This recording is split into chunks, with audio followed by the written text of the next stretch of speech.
Hello আমার সাকিবিয়ান ভাইরা বোনরা, চলে এলাম আরও একটা নতুন ভিডিও নিয়ে। তোমরা কমেন্ট করেছো যে দিদি ইন্টারনেট চলে এসেছে, তুমি ভিডিও দাও। তোমাদের কাছ থেকে এই সাহসটা পেয়েছি, যে কারণের জন্য সাকিব ভাইয়াকে নিয়ে আবার আলোচনা করতে এসেছি। এখন আমরা এই ভিডিওতে আলোচনা করব যে বিষয়টা নিয়ে, যে দরদের পরে সাকিব ভাইয়ার নেক্সট প্রজেক্ট কি, এরকম একটা বিষয় নিয়ে আমরা এখন আলোচনা করার চেষ্টা করব। দেখো বন্ধুরা, অলরেডি তুফান রিলিজ হয়ে গেছে, আর রিলিজ বাকি আছে কিন্তু দরদ।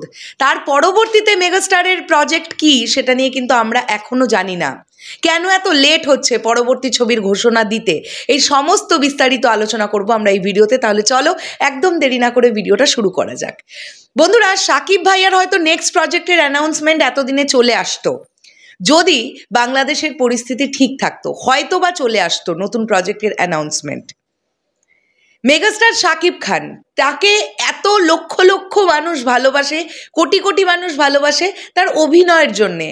তার এই যে তিনি যে 25 বছর ধরে তার ক্যারিয়ারটাকে চালিয়ে নিয়ে গেছেন, যেভাবে স্ট্রাগলিংয়ের মধ্যে দিয়ে তিনি আজকে যে জায়গাটাতে এসে দাঁড়িয়ে আছেন, তিনি লক্ষ লক্ষ কোটি কোটি মানুষের হৃদয়ের মণিকোঠায় আছেন, এটা আমরা সবাই জানি। সো সেখান থেকে দাঁড়িয়ে আমি দেখলাম বেশ কিছু সাকিবিয়ান ভাইরা বোনেরা আমাকে একটু হতাশাজনক মেসেজ তোমরা করলে, যে দিদি মেগাস্টারের নতুন সিনেমা কি দরদের পরে, কই কোনো তো ঘোষণা আমরা পাচ্ছি না। আমি তোমাদের বলতে চাই, তোমরা ঘোষণা পাবে। মেগাস্টার শাকিব খান, যেখানে তিনি দুবাইয়ের মতন জায়গাতে যখন দরদ নিয়ে প্রেস মিট করছেন, তখন তিনি বলছেন তিনি বাংলা সিনেমাকে বিশ্বের দরবারে কিভাবে প্রেজেন্ট করতে চান, এবং তিনি কি কি ভেবেছিলেন এক না একদিন বাংলা সিনেমাও 100 কোটির ক্লাবে ঢুকবে। কে বলতে পারতো না বন্ধুরা, বাংলাদেশে এই যে সিচুয়েশনটা ক্রিয়েট হয়েছিল না, যে সিনারিওটা গেল বাংলাদেশের, বা এখনও ছোট ছোট করে যাচ্ছে, এই সিচুয়েশনটা যদি না ঘটতো, হতেই তো পারতো তুফানই এমন একটা সিনেমা হয়ে যেত যেটা হয়তো বা 100 কোটির ক্লাবে ঢুকে যেত। কেননা আমরা কিন্তু দেখতে পাচ্ছিলাম ছুটির দিনগুলোতে 15টা 17টা 18টা করে সিনেপ্লেক্সের শো হাউসফুল যাচ্ছে। এই সিচুয়েশনও আমরা দেখতে পেয়েছি। ছবিটার 30তম দিনে এসে পর্যন্ত ছবিটা যেরকম বিজনেস করছে, অবিশ্বাস্য রেকর্ড বলা যেতে পারে। তো তারপরে যে নিজের দেশে ছবিটা এরকম একটা সিনারিও এসে দাঁড়ালো, যে সময়টাতে মানুষ ঘর থেকে আর বেরোতে পারলো না। তারও মধ্যে আমি দেখেছি যে আন্দোলনটা সবে সবে যখন শুরু হচ্ছে, তখনও লোকজন সিনেমা হলে গিয়ে সিনেমা দেখেছেন। বক্স অফিস রিপোর্ট BMR এর তরফ থেকে আসছিল আমাদের কাছে।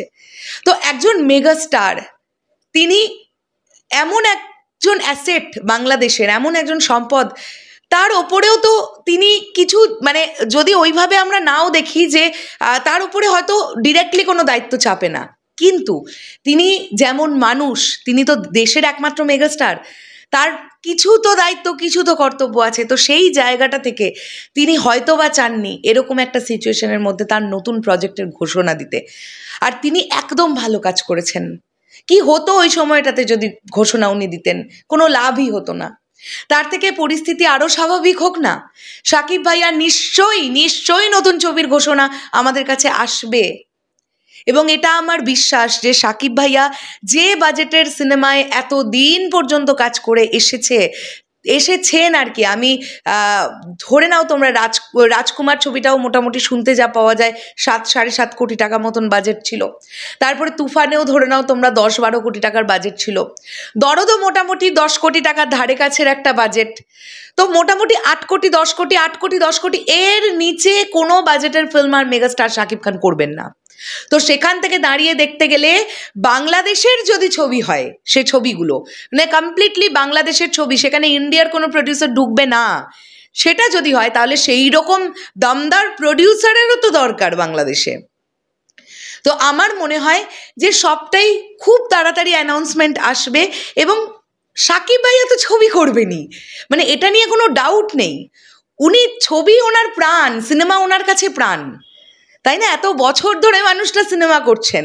কাজেই তোমরা কেউ হতাশায় পড়ো না সাকিবিয়ান ভাইরা বোনেরা, তোমরা বিশ্বাস করো তো তোমাদের মেগাস্টারকে। তিনি যখন অ্যানাউন্সমেন্ট আনবেন না, আবার একটা মাথা ঘোরানো অ্যানাউন্সমেন্ট আসবে আমাদের কাছে, সেটা হোক বা তুফান 2 বা হোক অন্য কোনো ছবি, যে কোনো ছবি হতে পারে, তার জন্য আমাদের আরেকটুখানি অপেক্ষা করতে হবে। আমার মন বলছে এবারে চুটিয়ে দরদ টিম ধীরে ধীরে তাদের প্রমোশন শুরু করবে, আর দরদ টিমের প্রমোশনের মধ্যে হয়তোবা নতুন কোনো ছবির অ্যানাউন্সমেন্ট আসবে না, আর যদি চলে আসে তাহলে তো খুবই ভালো, আর যদি না আসে আমার মনে হচ্ছে যে দরদ মুক্তি পেয়ে যাবে জাস্ট সেপ্টেম্বরের প্রথম দিকেই হয়তো ভাইয়ার নতুন সিনেমার অ্যানাউন্সমেন্ট আমাদের কাছে চলে আসবে, এটা আমার ধারণা। দেখা যাক কি হয়। শেষ করলাম ভিডিওটা, দেখা হচ্ছে আবার খুব শীঘ্রই নতুন কোনো ভিডিও নিয়ে। এই পুরো বিষয়টাকে নিয়ে তোমাদের কি বক্তব্য অবশ্যই কমেন্ট করে জানিও। দেখা হচ্ছে আবার খুব শীঘ্রই।